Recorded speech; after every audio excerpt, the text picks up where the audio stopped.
Hello once again sa magandang araw po sa inyo lahat. Kamusta po kayo, Luzon, Visayas, Mindanao? Dito po tayo ngayon sa may Tondo, Manila, District 1 of Manila. So na kung saan magkakaroon po rito ng online registration para po sa ating mga minamahal na senior citizen. So kagandaan loob po ni Miss Mara Tamundong, senior citizen advocate. So maya-maya po magsisimula na po yung online registration. Ito po yung online registration ng ating mahal na Pangulong Bongbong Marcos. Kabalikat po si Miss Mara Tamundong. So naka-ready na rin po yung ating mga kababayan dito na senior citizen. Ito po yung proyekto ng ating mahal na Pangulong Bongbong Marcos sa ilalim po ng National Commission of Senior Citizen ni Attorney Franklin Quijano, mga minamahal nating kababayan. So naka-ready na po sila, So ito po yung naalaanan po ng 43 billion pesos para sa mga senior citizen, mga minamahal nating kababayan.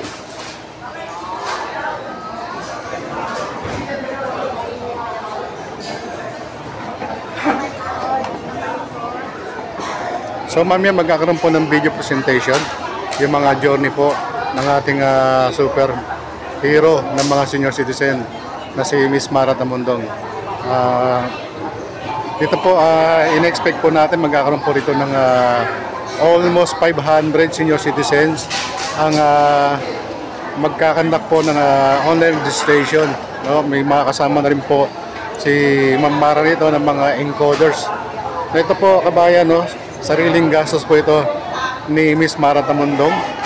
So wala pong money involved dito, yung government agency.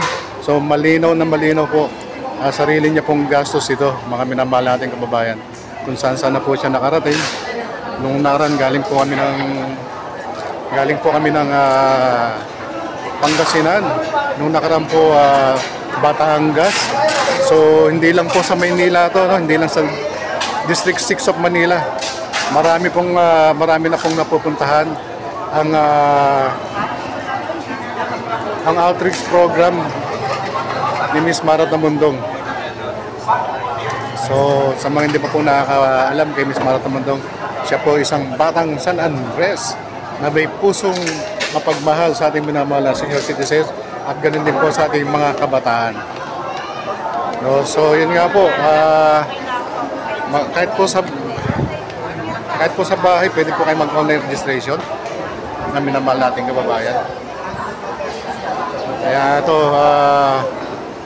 sa gandang loob po ni Miss Mara Tamundong itong nagaganap na online registration. So ito po ang ating online registration kabayan, sa District 1 po tayo.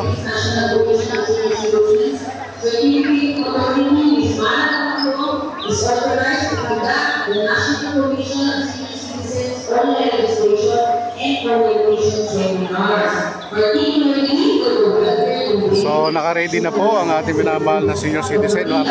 Tabayanan po natin mamaya kabayan.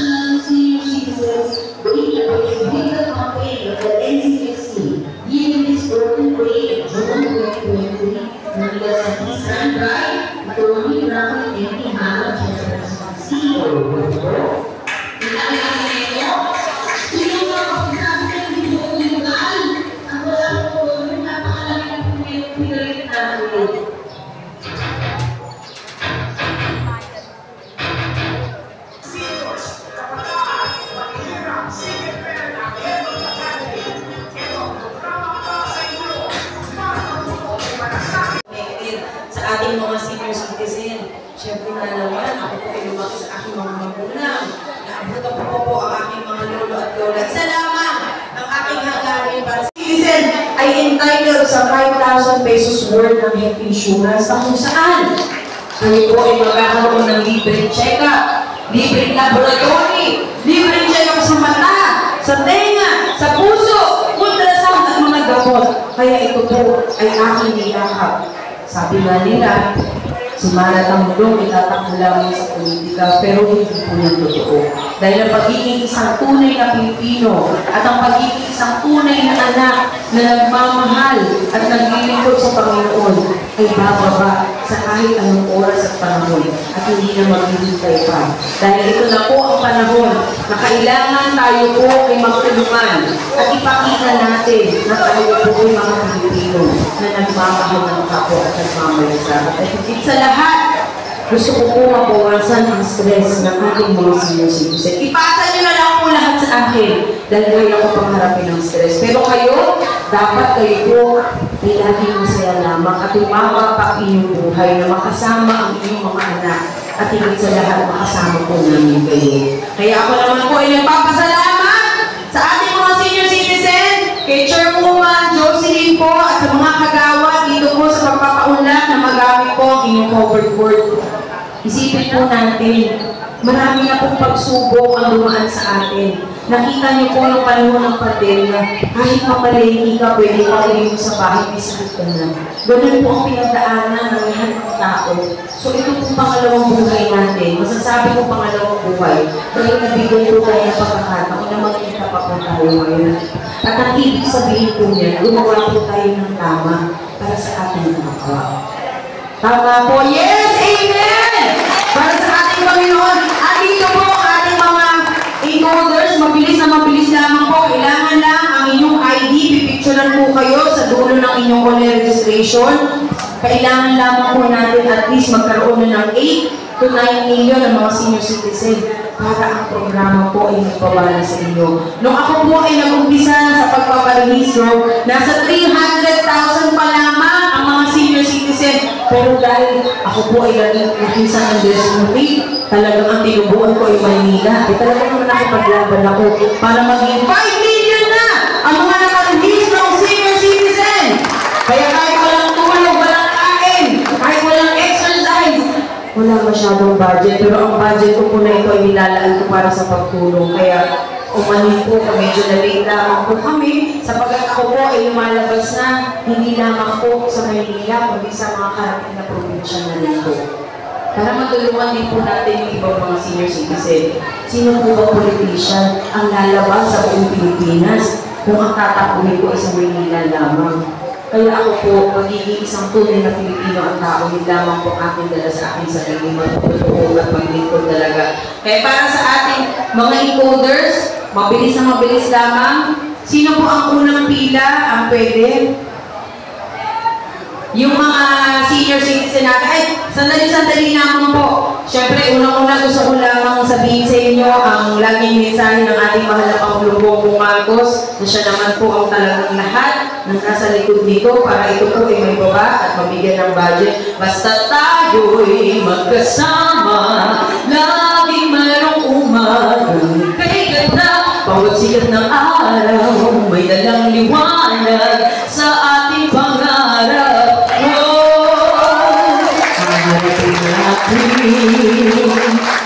Gusto niyo po bang awit ako pa kayo ng isa? Sabi ni tatay, ako concert pala ito. Hindi, alam niyo naman tayo mga Pilipino, kahit walang handa, basta may video ko sa harap ng bahay, ay may handa yan! Ang yaman ng kapitbahay natin may video, di po ba? Ibig sabihin kasi, ito po yung nagbibigay din sa atin ng kasiglahan at inspirasyon pag tayo po yung pinakanta o umaawit. Lalo na ng panahon ni tatay, malamang, nanliligaw po kayo na, nakaharana pa po kayo. Di po ba, tay? Kaya ako naman po ang maghaharana para sa inyo. Isipin nyo na lang po, pahinga nyo ngayon. It's your day off. Day off, kahit na 2 oras at 3 oras tayo po ay nandito magkakasama, ito naman po ay panghabang buhay na makakatulong po sa inyo. At sana abutan ko pa na ang lahat ng programa na mapukuha po ng ating mga senior ay maranasan po ng mga susunod pa natin mga generation. Kaya ito pong aawitin ko ay para sa inyo. Magpaumanin ko last week, nanggaling po kami ng Pangasinan. Alam po niyo sa Pangasinan, sobrang init. Pero ang lahat po ng mga senior citizen na nandun, sobrang init. Sabi ko, hala, ano nangyayari? Kahit na napakainit, tumatagal pa ng pawis. Yun po pala, ganun pala na-appreciate ng mga senior ko, yung bigyan mo sila ng pangit. at bigyan ko sila ng oras na ikaw ay makatulong at makababa.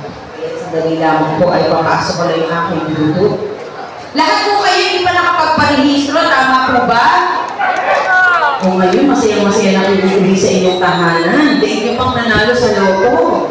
Aba, sasabihin niya sa inyong anak, Aba anak, meron naman pala programa ang ating gobyerno para sa mga tatay at nanay na matagal din nagsikap para maitaguyod po ang pamilya. Kaya ito kung aawitin ko, ay awitin ko ng pagmamahal ng anak para sa kanyang mga magulang at yung mga magulang para sa kanyang mga anak.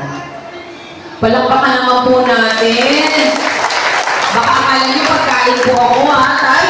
Mamaya na po tayo medyo magutom. Kakantayin ko lamang po itong awitin na ito dahil sabi ko nga, kailangan naman minsan hinaharalan natin yung ating mga senior citizen.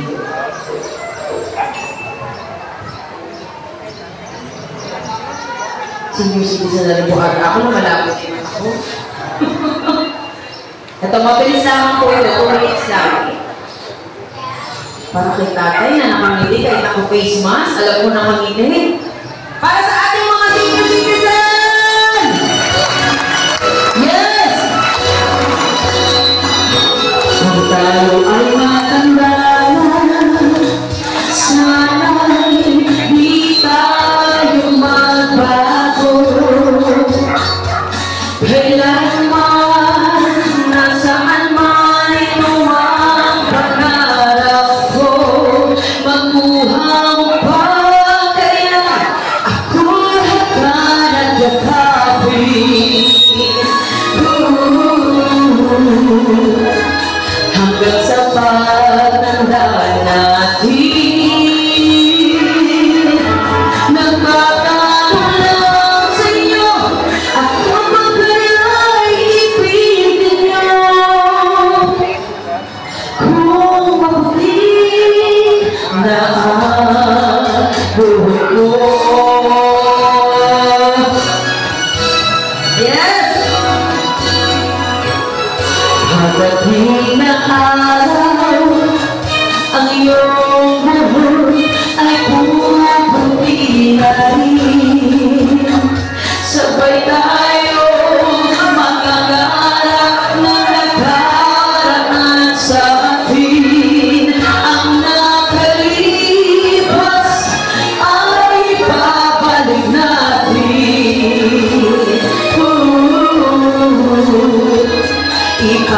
Ipapaalala ko sa inyo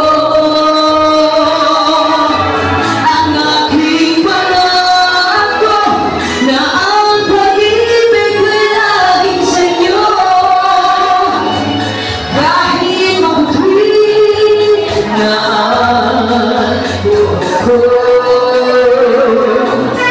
Siyempre, para sa ating mga senior citizen na talaga namang mahal na mahal ko. Sabi ko nga, napaaga ang pagiging senior ko. Marapat lamang na ang mga senior citizen ay bigyan ng totoong paglilingkod at ibigay ang buong puso. Ang nakalipas ay ibabalik natin. Ipapaalala